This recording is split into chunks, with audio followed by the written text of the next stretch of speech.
got some great handouts for you in the negotiating section of the course.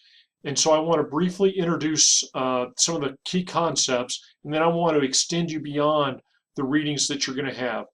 Many of you have been exposed to hardball negotiations. The one I'm going to illustrate this with is buying a car, which is perhaps the easiest example of hardball negotiations. And I certainly hope that you've dealt with some auto dealers. We have on our faculty Robert Forrester, and his folks were not hardball negotiators when he owned Four Stars Auto Ranch, but a lot of car dealers are. So they make a good example to talk about negotiations, both hardball and other kinds. In hardball negotiations, the basic assumption is the pie is fixed, and so all we're negotiating about is who gets the larger slice of the pie. You see on the screen some of the negotiating tactics that are typically associated with hardball negotiations. And let's face it, they work. Just to give you an example of the two that you see in the auto industry, the good cop, bad cop is, oh, I have to take this deal to my general manager to see if he'll approve this. So that's a little bit of the trying to introduce that good cop, bad cop. They're trying to make you feel good towards the person you're doing the face-to-face negotiating with to make them softer, or to make you softer to try to please them when they say, oh, my general manager will never buy that.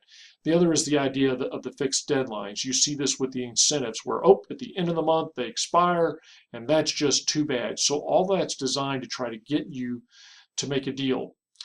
Fisher and Ury take a little bit of a different tack. They say we are not trying to divide up a fixed pie. We're trying to problem solve and make the pie bigger.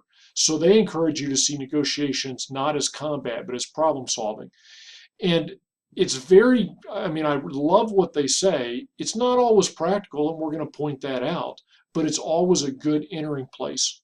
So you're going to see in the handout, which the handout I've got for you is the summary of a long book. I've read the full book, and the handout is outstanding. It really captures their key points and conveys them very concisely. But let's be honest, when you talk about them negotiating, it's almost like Spock as a negotiator.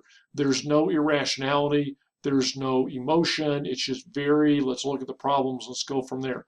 So the challenge for you is to try to be like Spock, because you know the person you're dealing with might not be very much like Spock. The second handout that I've got is about investigative negotiation. It's an excellent companion to the ideas of Fisher and Ury. And the basic idea is because we're going to get to underlying interests, not positions, I have to get information to do this. And so you see on the screen some of the techniques for doing that. And basically it boils down to you want to see their demands as opportunities. And so you're always trying to find ways to grow the pie bigger. And in that handout, they're going to give you some examples of situations where they were able to do that. As far as preparing for the negotiation, you want to know your BATNA. This is a key concept that they don't really explain very well in the handouts, and that's best alternative to a negotiated agreement. In other words, what's your walkaway deal? If this deal doesn't get done, where are you? And so you want to understand your BATNA so that you don't overpay. And you also want to understand their BATNA, because that will tell you just how much room there really is to negotiate. You're going to want to know them and their tactics. Are they hardball negotiators, or are they typically problem solvers, so that you can get your mind mentally right? I don't know about you, I don't think well on my feet, so it's good that I have all my options developed in advance to the extent that I can, so that I have some preloaded ideas. Now, obviously, things come up, and so you're going to have to think on your feet a little bit, or you're going to have to ask for time. And as far as shaping the negotiation space, I'll give you some examples of this later on, both positive and negative, that can help you out. So the handouts do a great job of explaining the way they want you to negotiate, but the reality is a lot of people do come into negotiation as a hardball negotiation. So on the screen are some tactics, and basically you're trying to do two things. You're trying to dismiss their hardball tactic, and you're trying to get them to share information. So someone says, well, if we don't get this deal done by noon, we're walking away from the table, and you say, oh, Joe, we both know that's just a hardball tactic. we're going to get this deal done, even if it takes the rest of today or into tomorrow. So let's get rid of this false noon thing and let's start talking about what we really want to achieve here. Well, you don't like my position.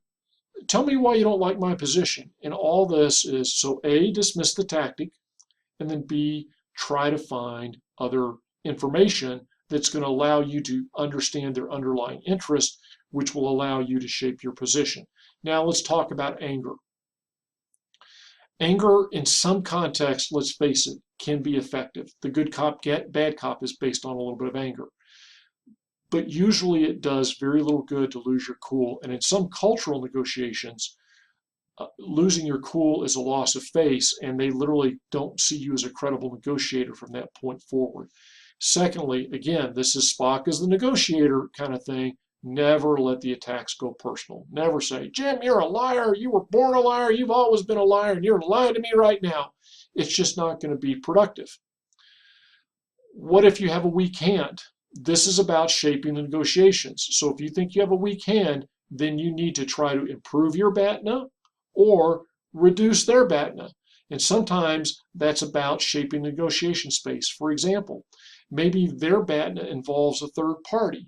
Well, then you could work before the negotiation to improve your BATNA by pre-working an agreement with that third party so that you can roll that out and say, well, you know, we really don't want to do business with company X, but we've already kind of reached some tentative terms that if this deal falls apart between you and me, you're my preferred relationship, but if it doesn't work, we're going to have to go to company X, when you know that's their plan too, to go to company X. Also try to build a strong relationship. Make them want to do a deal with you. And then to wrap it up, these are some very important points. And if you do the face-to-face negotiation exercise, you're going to see you have an opportunity to practice this. As Americans, we tend to be very linear negotiators. Issue A, let's solve it. Issue B, let's solve it. Issue C, let's solve it. And let's go in order, A, B, C, D, E. Other cultures, particularly Asian cultures, are not like this at all, and actually their culture is a better negotiation style. They want to talk about all the issues because they're always trying to get more information, understand your interests, and see how they can affect that. They're also very good hardball negotiators, and they try to frustrate you, and that's part of their tactic. But they will want to talk about mutual issues at once because they're trying to see what is really the trade space. And so you can try to address multiple issues and you can make multiple offers. You can say, well, what if we were to do the deal for this price and I delivered you the product in 4 weeks? Would you prefer that, or would you prefer this lower price amount with me delivering the product to you in 1 week? What you're testing there is what's their sensitivity of price versus timeliness of getting the product. That's just an example. The idea is try to give them multiple things, particularly if they won't talk to you, or they won't give you much information, so that you can deduce what they're trying to do. I would love to tell you that I am a great negotiator. I'm not. When I go into negotiations, I go over and I review this material to get my mind right. And now in the next video, we're going to talk about more legal issues that have to do with entrepreneurship.